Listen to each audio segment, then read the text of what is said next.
Right. So get this. We're going to dive into something you might not expect, like ASD and dry eyes. Uh-huh. Autism spectrum disorder Yeah. and dry eyes. You wouldn't really think of those two together, would you? Not necessarily, no. Yeah. So we're looking at an article called The Often Overlooked Link Between Autism and Dry Eyes Okay. from Cheap ABA, and we're going to see what we can learn from this. Sounds good. Yeah, it's definitely a connection that deserves more attention. Yeah. When you think about the challenges that individuals with ASD face, Right. dry eyes don't always spring to mind. Right. Yeah. Not the first thing you think of. But they can really impact, quality of life. Yeah, for sure. Yeah. So let's make sure we're all on the same page about what dry eyes even are. Yeah. It's got to be more than just like a little bit of discomfort, right? No, absolutely. I mean, the medical term is xerophthalmia. Xerophthalmia. Yeah, it basically means that your eyes aren't producing enough lubrication to stay moist. Huh. And, we think about tears as being, for strong emotions and stuff. Right. But actually, tears play a crucial role in keeping our eyes healthy. Oh. They wash away debris, they protect against infection, all that good stuff. So they're not just for crying over spilled milk. Exactly. They're, vital for every day. Every day, yeah. So how does this tie back to ASD? What did the article say about this? Well, one of the things they brought up was vitamin A deficiency.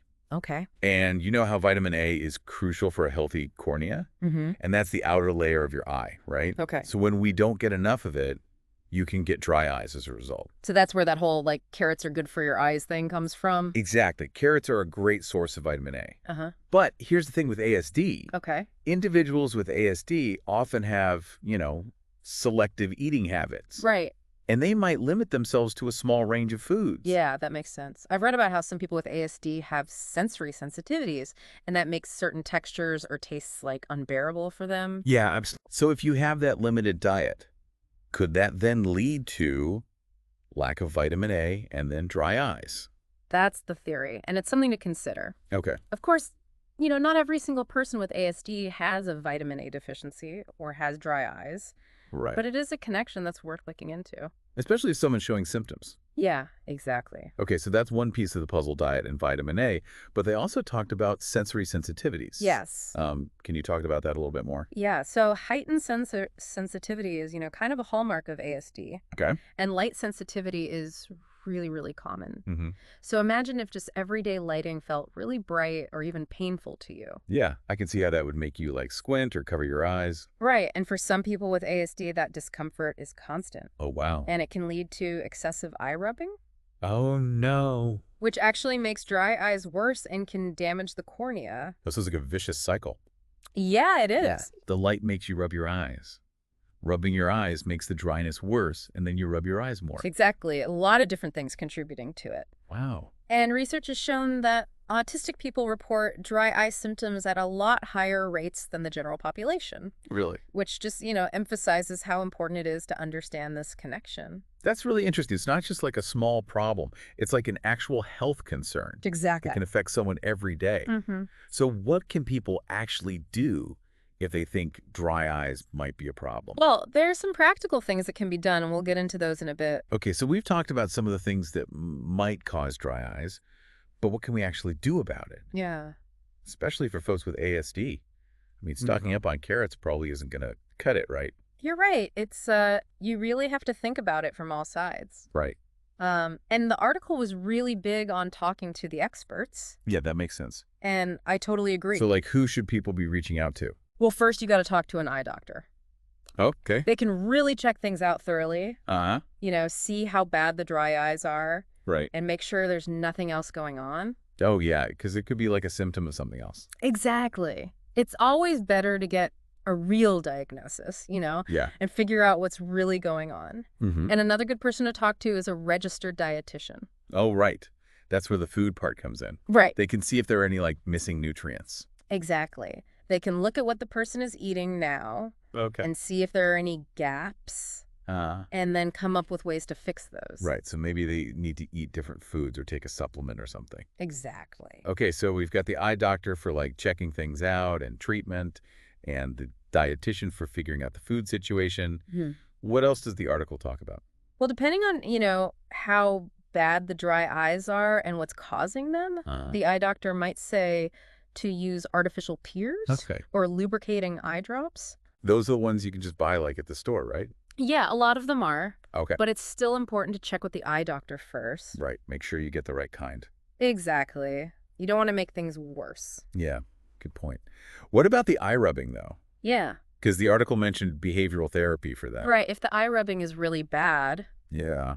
causing damage or pain, Uh, behavioral therapy can really help. uh, But it's not about just telling someone to stop. right. It's about figuring out why they're doing it in the first place. So is it because their eyes hurt, or is it like a sensory thing? Exactly. You got to figure out the why. Okay. And then you can start finding other ways to cope. So like instead of rubbing their eyes, Right. they could do something else. Yeah. Maybe they could learn some relaxation techniques or maybe use some sensory tools to make the light less bothersome. Right. Or they could do something else with their hands instead of rubbing. Exactly. You're not just trying to get them to stop. You're trying to help them find a better way to deal with it. That makes sense.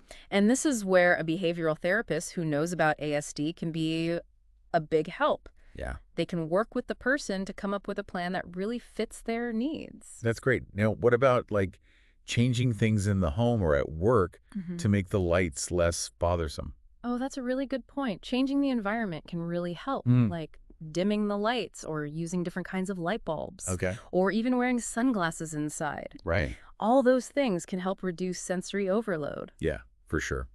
I'm sensitive to fluorescent lights, and that can really strain my eyes. Yeah, and for people with ASD, that sensitivity is way higher. Wow. So having a sensory-friendly place can make a huge difference in how they feel overall. So it's not just about treating the dry eyes.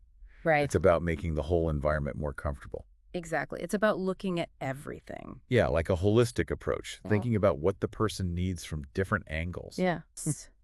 That's really interesting. This is so helpful. Yeah. I feel like I'm learning so much from this deep dive. Are there any other important things from the article that we haven't talked about yet? This has been so interesting. Yeah, it has. We've learned a lot about dry eyes, Uh-huh. especially in people with ASD. Mm-hmm. So as we finish up, what would you say is like the big takeaway for our listeners? I think the most important thing is that dry eyes in people with ASD are more common than you might think. Okay.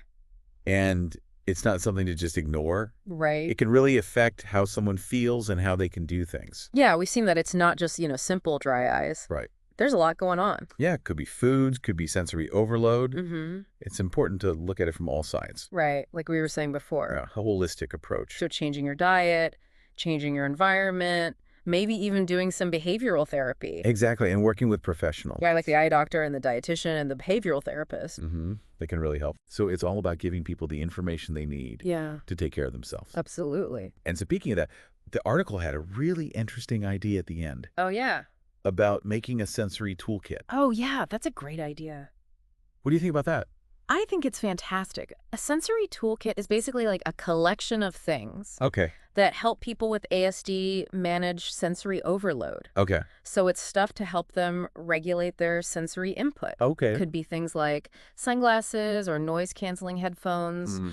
or fidget toys or a weighted blanket. Wow. Anything that helps them feel calm and comfortable, really. I love that idea. Yeah. Like they can create their own little sensory safe space Exactly. wherever they are. Mm-hmm. And it's like we were saying, there's no one right answer. Right. It's about finding what works for each person. Exactly. And it's important to remember that sensory sensitivities are real. Yes. And they're part of the autistic experience. Yeah. So by helping people manage those sensitivities, Uh-huh. we can help them navigate the world better. Yeah, definitely. This deep dive has really been eye-opening. I agree. It's amazing how these unexpected connections Yeah. can teach us so much. Absolutely. And I think it shows how important it is to keep researching and learning about ASD, Yes, definitely. because even small things can make a big difference in people's lives. Oh, for sure.